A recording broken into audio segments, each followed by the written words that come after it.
Knock knock, कोई है?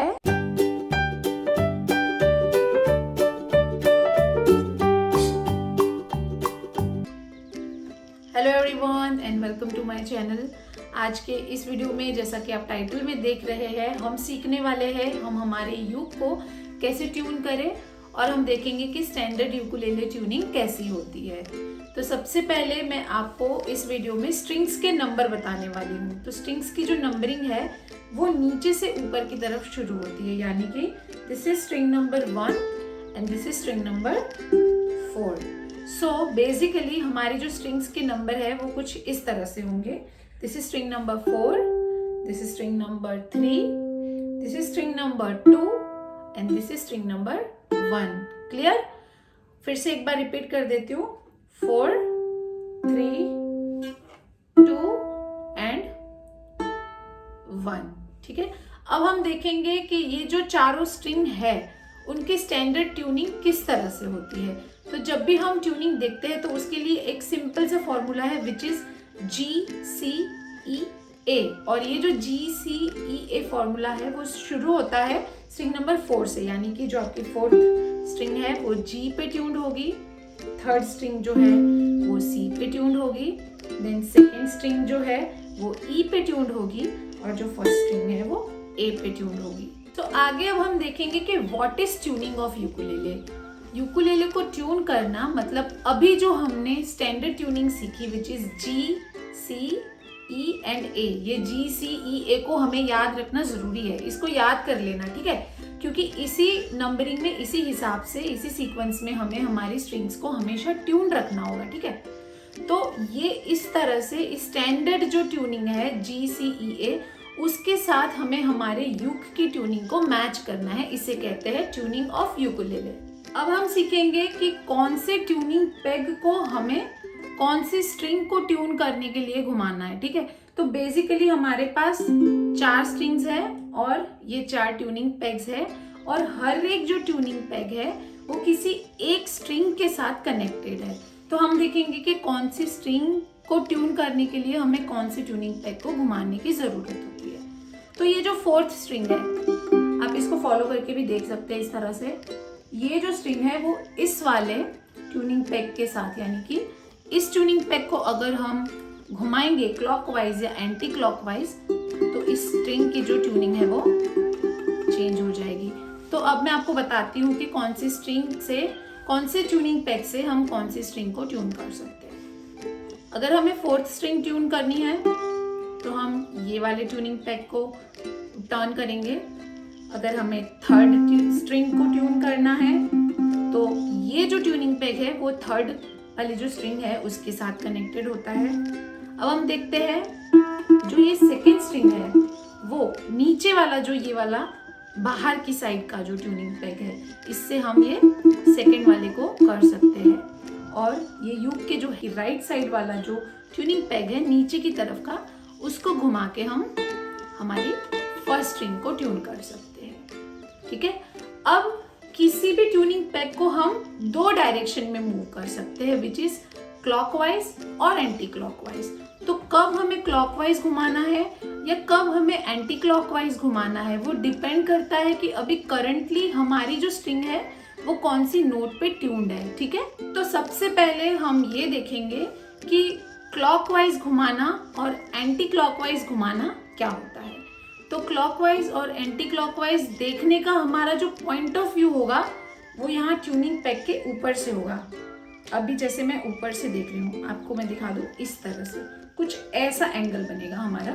तो इस चीज को दिखाने के लिए मैं आपको ऊपर से दिखाऊंगी। तो जैसा कि मैंने आपको बताया कि हमारा जो पॉइंट ऑफ व्यू है वो ऊपर से रहेगा, इसलिए मैं आपको ऊपर से दिखा रही हूँ कि जब भी हम ये जो ट्यूनिंग पेग्स है उनको यूक की बॉडी के डायरेक्शन में घुमाएंगे, बॉडी की साइड घुमाएंगे, जैसे कि मैं अभी घुमा रही हूँ दोनों पेग्स को, तो दिस विल बी क्लॉकवाइज। और अगर मैं इसके ऑपोजिट डायरेक्शन में घुमा रही हूँ, जैसे कि मैं अभी घुमा रही हूँ, तो दिस इज एंटी क्लॉकवाइज। और सेम हमें ऊपर के एंगल से ही देखना है और सेम पॉइंट ऑफ व्यू से ही हमें नीचे के जो पेग्स है उसको भी घुमाने पे सेम रूल अप्लाई होगा। जैसे कि हम इस डायरेक्शन में अभी हम ऑपोजिट में घुमा रहे हैं तो इट इज एंटी क्लॉकवाइज, और अगर हम इसके बॉडी की तरफ घुमाएंगे तो दिस विल बी क्लॉकवाइज। तो इसके बाद एक इम्पॉर्टेंट चीज जो आपको फिर से याद रखनी है, विच इज जो ऊपर की जो 2 स्ट्रिंग है, यानी कि string number 4 and string number 3, इन दोनों स्ट्रिंग को ट्यून करने के लिए जब भी आप उनके ट्यूनिंग पेग्स को क्लॉकवाइज घुमाएंगे तो वो जो स्ट्रिंग्स है उनकी ट्यूनिंग लूज होगी, वो स्ट्रिंग्स जो है वो लूज होंगी, ठीक है। और अगर उनको आप एंटी क्लॉकवाइज घुमाएंगे तो उनकी जो ट्यूनिंग है वो टाइट होगी। सिमिलरली जो नीचे की 2 स्ट्रिंग्स है, यानी कि string number 1 and string number 2, इन दोनों स्ट्रिंग का जो रूल है वो एग्जैक्टली ऑपोजिट है, ठीक है। इसमें भी हमारा व्यू पॉइंट क्या रहेगा, ऊपर से ही रहेगा। तो जब हम नीचे के जो 2 ट्यूनिंग पेग्स है उनको क्लॉकवाइज घुमाएंगे तो ये जो स्ट्रिंग्स है वो टाइट होंगी, और अगर हम इनको एंटी क्लॉकवाइज घुमाएंगे तो ये जो स्ट्रिंग्स है वो लूज होंगी। आई नो शुरू में ये सब चीज़ें बहुत ही ज़्यादा हेक्टिक हो जाती है, बहुत सारी इन्फॉर्मेशन हो गई, इसीलिए मैं एक बार फिर से बता देती हूँ जो भी याद रखने वाली इंपॉर्टेंट चीज़ें हैं वो।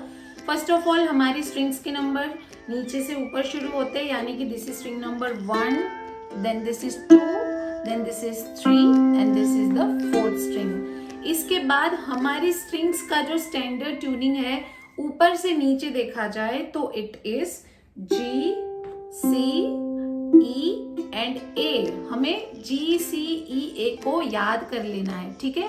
और एक नेक्स्ट जो रूल है वो हमें याद करना है कि स्ट्रिंग नंबर 3 और स्ट्रिंग नंबर 4 पे हम क्लॉकवाइज घुमाएंगे तो स्ट्रिंग्स लूज होंगी, और एंटी क्लॉकवाइज घुमाएंगे तो स्ट्रिंग्स टाइट होंगी। और एग्जैक्टली इसका ऑपोजिट रूल अप्लीकेबल होता है नीचे की 2 स्ट्रिंग, यानी कि string number 1 and string number 2 में।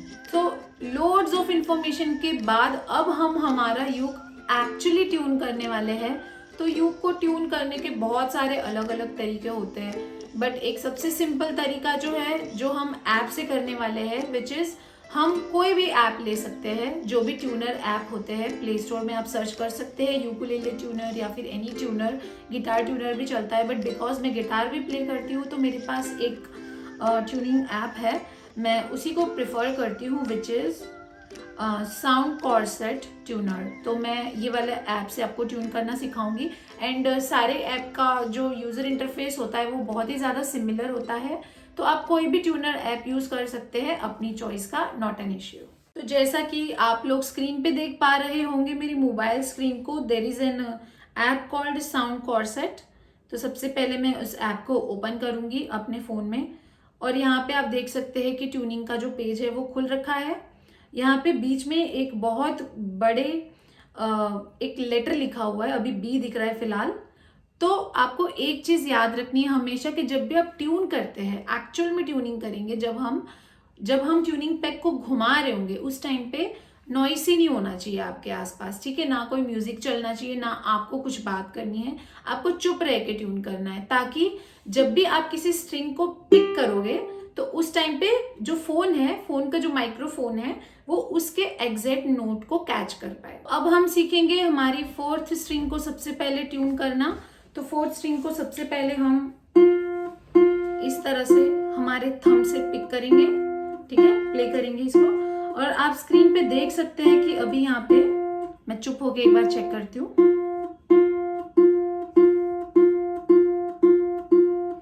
F शो हो रहा है, ठीक है।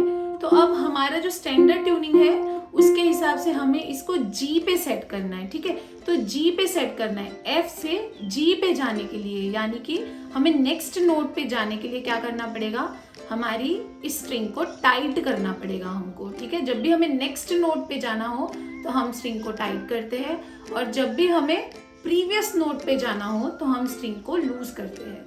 तो अभी टाइट करने के लिए ऊपर की स्ट्रिंग को, जैसा कि हमने रूल में याद किया था, हमें एंटी क्लॉकवाइज घुमाना है। तो हम इस स्ट्रिंग को तब तक एंटी क्लॉकवाइज घुमाएंगे जब तक यहाँ पे फोन की स्क्रीन पे जो F लेटर है उसकी जगह पे G नहीं आ जाता, और ये जो बीच में आपको कांटा दिख रहा है वो एग्जैक्टली मिडल में नहीं आ जाता है, जो ग्रीन पोर्शन है वहां पे फिट नहीं हो जाता है तब तक। तो लेट्स स्टार्ट।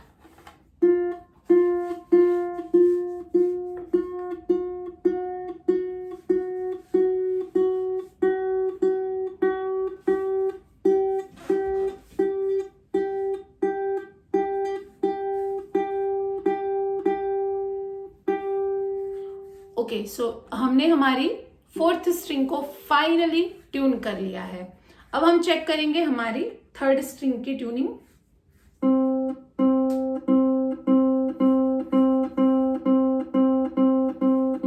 अब हम देख सकते हैं कि सी लिखा आ रहा है बीच में, बट ये जो कांटा है वो एग्जैक्टली मिडल में नहीं है, ठीक है, बट उसकी राइट साइड में है। अगर ये कांटा राइट साइड में जा रहा है, इसका मतलब ये है कि हमारी जो स्ट्रिंग है वो थोड़ी सी टाइट हो गई है। तो हमें इसको क्या करना है, लूज करना है। लूज करने के लिए हम क्या करेंगे, क्लॉकवाइज घुमाएंगे, ठीक है।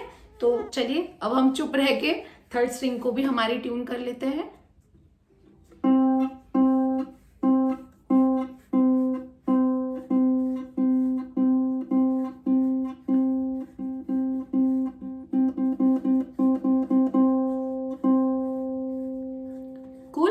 इसी तरह से हमें हमारी 2nd एंड 1st स्ट्रिंग को भी ट्यून करना है। तो चलिए हम हमारी 2nd स्ट्रिंग को भी चेक करते हैं। It is already tuned.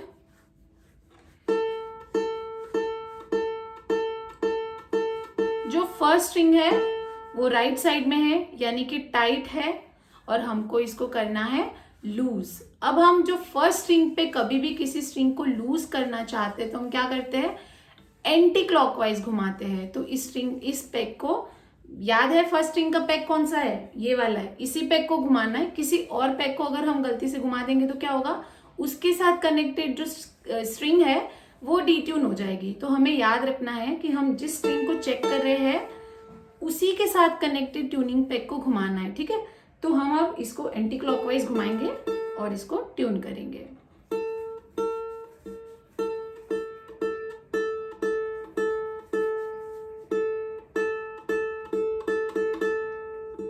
Here it is. First time आपको थोड़ा सा मुश्किल होगा इसको ट्यून करने में, बट इट्स वर्थ डूइंग और इम्पॉर्टेंट भी है। आप ट्यून करे बिना तो प्ले कर नहीं पाओगे अपने इंस्ट्रूमेंट को, तो थोड़ा टाइम देना, थोड़ा सा कोशिश करना, और जब सारे स्ट्रिंग्स ट्यून हो जाए उसके बाद एक बार सबको फिर से चेक करना है आपको।